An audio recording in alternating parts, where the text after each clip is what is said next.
Hey, what's going on everybody? Welcome back to another Screw Toy action figure review. And today we'll be looking at the Neca's Disney Gargoyles Demona. And I'm very excited to review this figure for you guys as it's a figure that I've been looking forward to. I didn't get to review Goliath for y'all, but very happy that I do have Demona here. But yeah, we'll get a quick look at the packaging and we'll get a quick look at the figure itself. Quick disclaimer before we get a quick look at the packaging. It is raining really hard outside, so if you do hear any noise, it's that, or it's probably my cat messing with some stuff on the floor right now. But anyways, getting back to the packaging, you do get a very nice image of Demona right here. Disney Gargoyles, Demona, Ultimate Action Figure. You do get a flap that opens up to show a promo image and the figure right there in the center with all of the accessories. On the side, another promo image of Demona right there, Disney Gargoyles, Neca. On the back, a whole bunch of promo images, the rest of the figures of this wave. You get another promo image right there, which I believe they're all the exact same promo images, so that's pretty interesting. On top you get Disney's Gargoyles, the name of the character, Demona. On bottom you get a whole bunch of bullshit, but you do get the barcode right there, so you want to pause that and get that now, you can do so. But enough about this packaging, let's crack this bad boy open. Now getting a quick look at all the accessories that Demona does come with. She does come with quite a few things. The first one's being the set of wings in her tail. And they're not really accessories, but they were separate in the packaging. You did have to plug those in. And those wings are just huge, man. I do hope that they make a collapsed set of wings like they did for Goliath. And yeah, they do look nice. They're just way too big in my opinion. Now getting a quick look at all the hands that Demona does come with. She does come with these open splayed out hands. She comes with one trigger finger hand and a hand to hold one of the weapons. And the last set of hands that she does come with are these fists. She also does come with two guns. They are very similar. As you can see, bringing in the other one, it is very, very close to what she's holding there. And I do like them quite a bit. There is a very subtle gray dry brushing throughout the gun to make it look like it's been, used and worn and blasted a couple times. You do get a very nice bronze color here, a very nice bluish color with some silver punched in there. And yeah, man, these things are really, really nice. Getting a close look at the other one again. As you can see, very similar, but it is different. And yeah, these look quite nice. And she also does come with this book that is very, very nicely done. You get all this very nice sculpt to make it look like worn leather. You get some bronze here at the corners, some gold right there. Get some light brown here on the spine to make it look, just to make it pop a little bit more. You get some black wash and some of those dents and all those scratches. It's really, really nice, man. Even here you get some bronze punched into those rivets. And this strap does unplug. It is just a plug right there that connects the strap, and it does open, and you do get some script in there. I don't know if it really says anything, but yeah, man, look at that. That's pretty great attention to detail, man.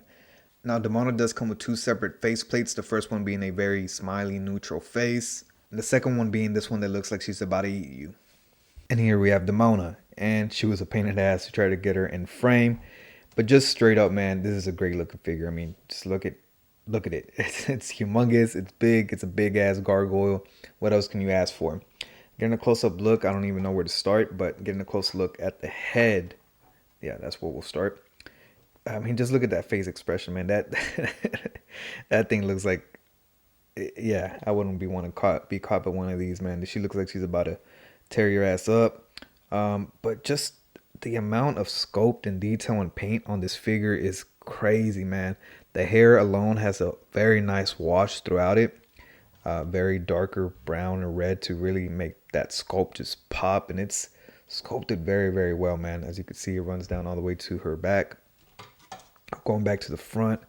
I mean, just look at that, man. You get the gold little, what would we call that? A tiara. And then a very nice red around the eye and on the cheeks and around the eye socket to really make it look like those eyes are glowing. You get some white paint in the center to kind of symbolize the pupil, I guess. And then getting a close look at the mouth. I mean, look at that. Even the attention to detail in that mouth. You get some black wash in those white teeth. You get that red tongue, the pink lipstick. And then you get a very, very subtle wash on the cheeks right there to really, really give it that contrast on the face. She has little earrings here, and they are actually little metal pieces. That's just going above and beyond, man. Moving down to the wings, there is a very nice purple wash throughout the wings, and then some black to really get in those cracks and crevices to really, again, accentuate that sculpt. You get this very nice arms for the wings and hands. On the back, it is a black plastic with a very subtle blue wash throughout the wings again right there to really just, again, make that sculpt pop.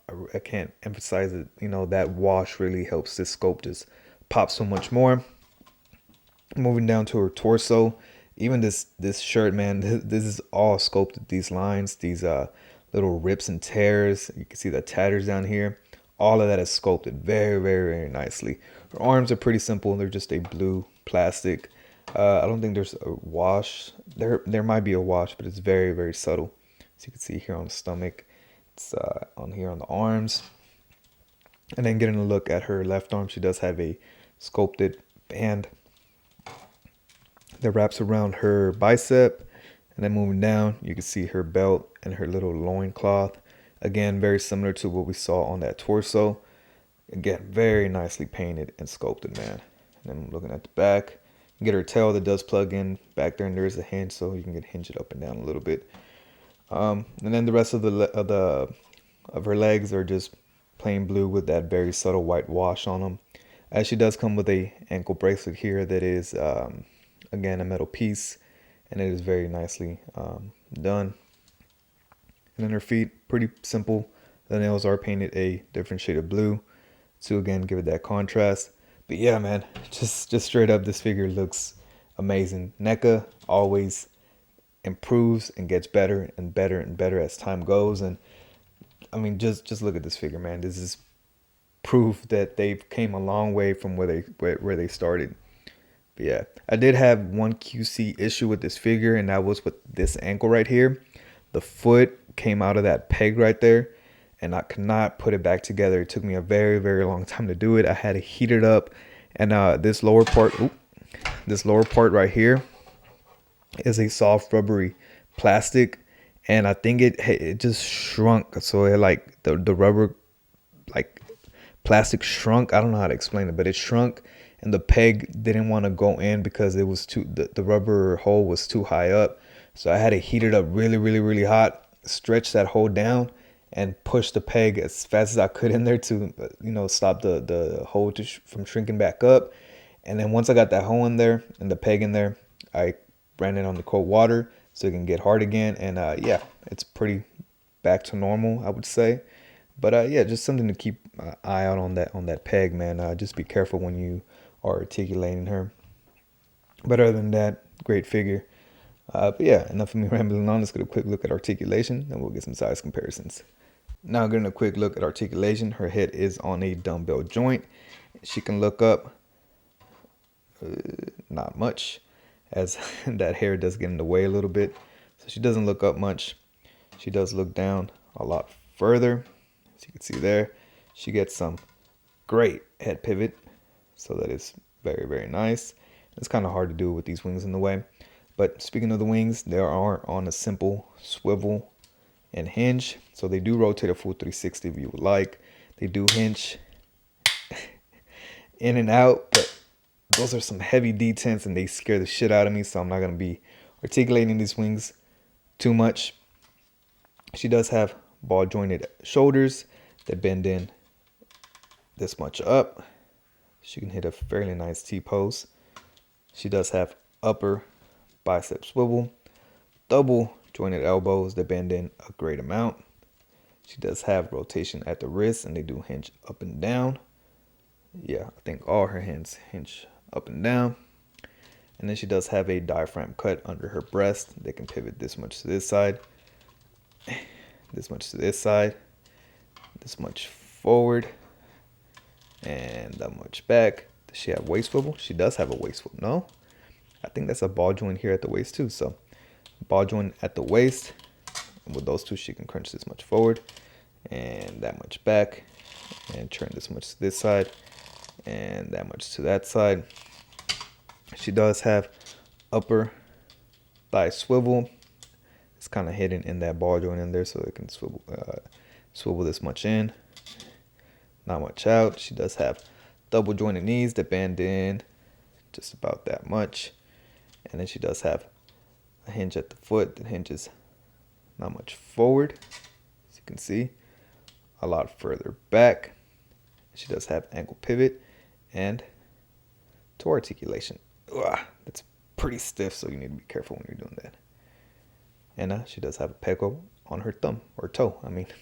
Now getting a quick look at some size comparisons. Here we have Demona next to Goliath, Retro Card Spider-Man, the Neca TMNT Turtles in Disguise, Michelangelo, the Power Rangers Lightning Collection Morph Shredder. Here she is next to Timber from the Snake Eyes and Timber 2-pack. And since Batman loves gargoyles, here we have the Mafex Hush Batman. And there you have it, a very solid offering from NECA. This figure is pretty much perfect. The only things I have to complain about is that QC issue on the ankle. But once I fixed it, it was pretty much done with. The only other thing, I guess, that really kind of bothers me a little bit is that this gun right here, she cannot hold very naturally. It kind of looks awkward when she's holding it. And it's because that trigger finger hand doesn't have a vertical hinge. It has a horizontal hinge. So it just looks unnatural. But other than that, I mean, there's nothing else I could have really asked for. Oh, actually, I lied. I wish she came with collapsed wings. Those wings are just humongous, man. They take up so much real estate on your shelf, and it's pretty a nuisance in some sense. They look great. Don't get me wrong. These wings look great, but they're just so big. I mean, not compared to Goliath's wing, though. You can see that one of Goliath's wings is pretty much the size of both her wings. But yeah, man, other than that, this figure is great. The paint apps are amazing. The sculpt is amazing. The accessories are amazing. The articulation is great. It's just a very solid figure, man. If you're a Gargoyles fan and you grew up watching this cartoon, then definitely go pick this figure up, man. It's well worth the price and just a great figure overall. But enough of me rambling on, man. Make sure you guys like, comment, subscribe. Follow me on my Twitter, Instagram, and TikTok. The links to all those are in the description down below. And I'll catch you guys next time. Peace.